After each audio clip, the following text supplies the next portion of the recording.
Gary Gilang adalah owner tambak udang di Padang yang memulai perjalanan budidayanya sejak tahun 2022. Di tahun 2023, Gary mulai bermitra dengan Jala. Salah satu pencapaiannya yang mengesankan adalah ketika ia berhasil meraih pendapatan 3,7 miliar rupiah di tambak seluas 1,7 hektar dengan peningkatan produksi 86% dari siklus sebelumnya.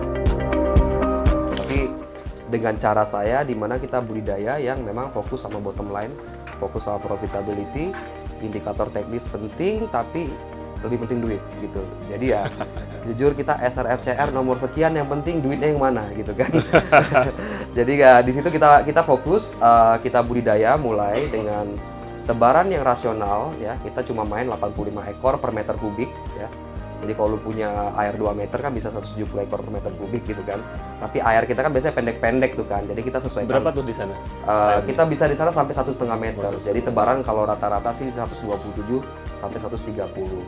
Tapi budidaya yang aman lah ya. Kita nggak pernah kejar ADG, nggak pernah kejar size, nggak pernah kita membandingkan diri kita dengan tambak sebelah.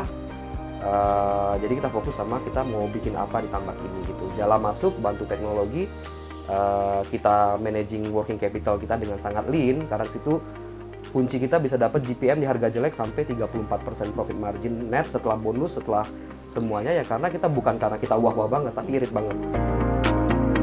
Nah itu salah satunya tadi, itu kan waktu pas kondisinya itu harga lagi jelek ya, bro ya.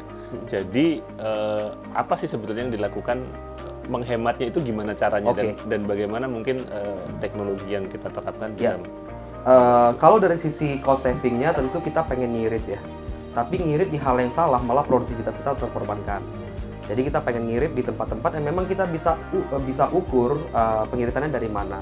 Teknologi Jala waktu itu bisa bantu kita dari teknologinya ya. Jadi kita punya daily monitoring dari Jala. Kita tahu kita mau ganti air berapa untuk sampai kecerahan yang baik. Kita mau di DO berapa dengan genetik yang kita pakai.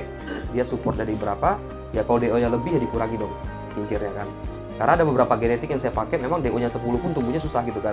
Jadi kasih DO 4 aja kalau pagi-pagi gitu.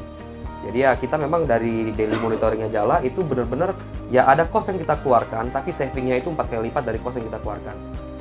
Average kita, listrik kita gitu satu siklus bisa irit 80 juta. Jala sebenarnya Excel sama Jala bisa mengumpulkan data yang sama, tetapi ceritanya bisa berbeda dan menganalisa datanya juga berbeda. Pentingnya adalah dashboard yang diberikan oleh Jala buat saya memudahkan. Karena ini satu farm kita managing banyak kolam. Kalau kita pasti buka Excel salah satu kan pusing. Tapi di agregat sama Jala dari satu aplikasi di akun saya, itu speed kita dalam mengambil keputusan dengan cepat itu juga sangat enak dilakukan karena semuanya dalam bentuk dashboard dan divisualize. Manusia itu secara natural lebih gampang melihat sesuatu yang divisualize. Warna, ya kan, grafik dan lain-lain. Kalau Excel kadang lihat angka 8 nggak pakai kacamata udah 6 itu aman gitu kan, nggak tahu 8. Tapi kalau kita lihat grafik, saya lebih worry sama grafik yang pergerakan grafik ketimbang angka. Kalau angka tuh kadang-kadang aduh kayaknya aman-aman aja, tapi di grafik kita bisa lihat pergerakan harian bahkan 1 hari 2 kali. Jala buat nolong saya nge-bridging dari apa yang saya nggak tahu. Saya nggak tahu ya apa yang saya nggak tahu, tapi jadi saya tahu apa yang saya nggak tahu. Itu dari data semua yang di-provide oleh Jala.